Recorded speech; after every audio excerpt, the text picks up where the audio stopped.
Hello, this is Jared French. My research question was, how did 1950s Christian education play in Peoria? It was seeking to understand how a group of parents took an activity going on in the family's garage in the 40s to launch a school in 1950. It became Peoria Christian School that's nearing its 75th year.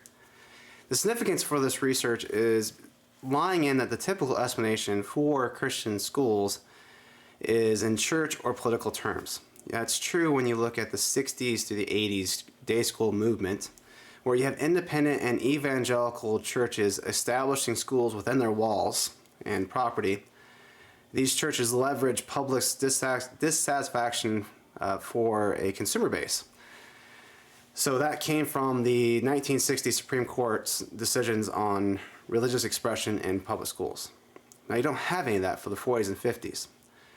Second reason, the significance here is a contrast with the findings of David B. Danblum, sod busting, how families made farms on the 19th century plains. Within his research, he argues the impact of families. And so I had that similarity. You have this force within the family on force for change. But the difference here is that in the plains, schools help bring families together to form the community, and then the churches create division because it reinforced ethnic and doctrinal differences in the churches. 1800s, 1900 Peoria has a different story, and so what significance could that play? Right? Having that take place in Peoria so much differently to then lead to a positive reception in the 1950s for PCS. My primary resources was I gathered resources on Peoria's culture, economy, and education. From the 1800s and 1900s, fortunately, a lot of pamphlets and histories were produced to showcase Peoria. And then I used secondary sources to fill in technical details on the entertainment, the industries, and key figures. The second part of my research involved looking at the 1949 and 1950 minutes from Peoria Christian School, looking at, okay, what were their methods, what were setbacks, what were successes, what churches did they contact? And my research findings, my kind of phase one, was I really got a greater appreciation for the pattern in the city.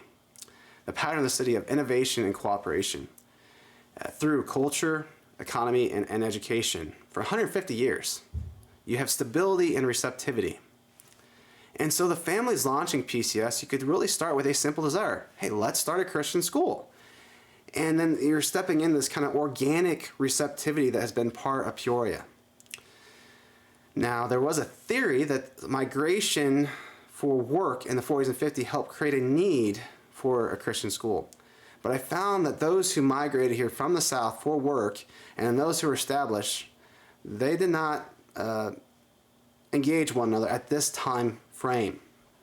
And so you really have the established Peoria families, those who are in the ebb and flow of what's been part of this city, doing a hard work of creating more cooperation.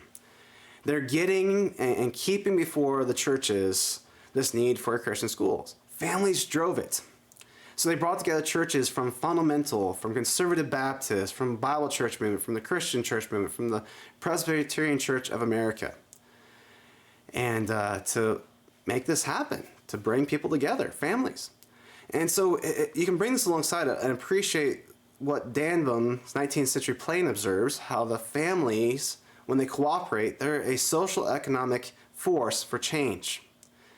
But where you kind of get the nuances because of the geography and the history of Peoria, that Peoria families even got to navigate divisive areas like religion and within Christianity together and do something greater that has lasted for 75 years. So families are a social economic force. So I look forward to seeing your comments and seeing you on discussion boards. Bye.